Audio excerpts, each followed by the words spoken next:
Big ബോസിൻ്റെ പുതിയ Malayalam season ഉണ്ടെങ്കിൽ തുടങ്ങാൻ പോവുകയാണ്. ഈ സമയത്തുണ്ടെങ്കിൽ ലേറ്റസ്റ്റ് ആയിട്ടുണ്ടെങ്കിൽ അനീഷിൻ്റെ ഒരു ഇൻ്റർവ്യൂ ഉണ്ടായിരുന്നു ലക്ഷ്മി നക്ഷത്രയോട്. ആ സമയത്തുണ്ടെങ്കിൽ ഒരുപാട് പേര് ഇൻ്റർവ്യൂ കണ്ടിട്ടുണ്ടെങ്കിൽ എന്ത് ഇങ്ങനെയൊക്കെ പറയുന്നു എന്നുള്ള രീതിയിൽ വരെ തോന്നുന്ന ഓരോരോ കാര്യങ്ങളായിരുന്നു പറഞ്ഞിട്ടുണ്ടായിരുന്നത്.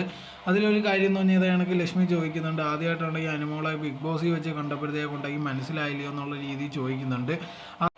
അത് യഥാർത്ഥത്തിൽ അറിയാത്തതുകൊണ്ടാണോ അതോ ഏതെങ്കിലും സ്ട്രാറ്റജി വല്ലതും ആണോ എന്നുള്ള രീതിയിലായിരുന്നു ലക്ഷ്മി ചോദിച്ചിട്ടുണ്ടായിരുന്നത്. അതിന് മറുപടി എന്നുള്ള രീതിയിലുണ്ടെങ്കിൽ അനീഷ് പറഞ്ഞത് എനിക്കുണ്ടെങ്കിൽ അറിയായിരുന്നു, പക്ഷേ ഉണ്ടെങ്കിൽ ആ സമയത്ത് അവിടെ വെച്ച് കണ്ട് മേക്കപ്പൊക്കെ ഇട്ട് വെച്ച് കണ്ടപ്പോൾ എനിക്ക് മനസ്സിലായില്ല എന്നുള്ള രീതിയിലായിരുന്നു പറഞ്ഞിട്ടുണ്ടായിരുന്നത്.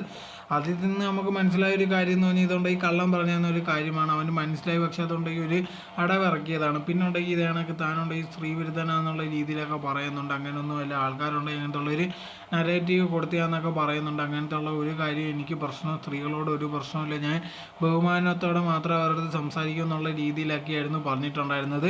അതിലെ മെയിൻ കാര്യം എന്ന് പറഞ്ഞാൽ ഇതേ കണക്ക് പറയുന്നുണ്ട്, കുറച്ച് ദിവസമായിട്ടുണ്ടെങ്കിൽ ഞങ്ങൾ ആ ഹൗസിൽ നിന്നപ്പോഴത്തേക്കും ഉണ്ടെങ്കിൽ അനുമോളിൻ്റെ അടുത്ത് പെരുമാറിയതൊക്കെ കണ്ടിട്ട് എനിക്ക് ഇഷ്ടമാണെന്ന് തോന്നി. അതുകൊണ്ടെങ്കിൽ അവളുടെ സ്ട്രാറ്റജി ആയിരുന്നു, അത് കണ്ടിട്ട് ഞാനത് വീണ് പോയതാന്നുള്ള രീതിയിലാണ് പറയുന്നത്.